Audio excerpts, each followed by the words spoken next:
4. Harriet Jacobs. Here, we have to be careful with this escaping. This woman was also Moses because of her amazing activities. Let's try to break it in small explanations.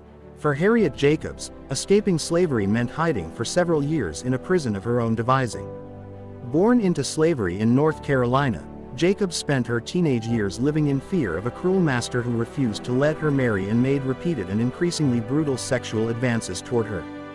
When the harassment continued even after Jacobs had 2 children by another man, she resolved to make a break for freedom. In 1835, she fled her plantation and briefly hid in some friends' houses. Knowing her chances of making it to the north were slim, she eventually holed up in a small attic crawlspace in her grandmother's home.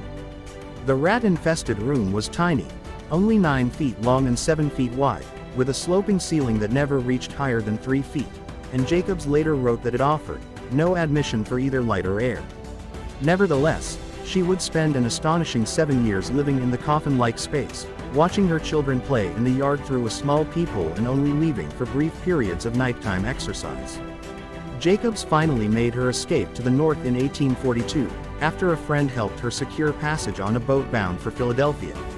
From there, she proceeded by train to New York and reunited with family members.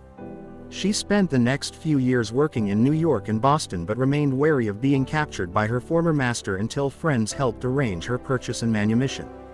Jacobs later became an influential abolitionist and published a searing account of her ordeal called Incidents in the Life of a Slave Girl. She is the first person I knew who fled a lot of slaves.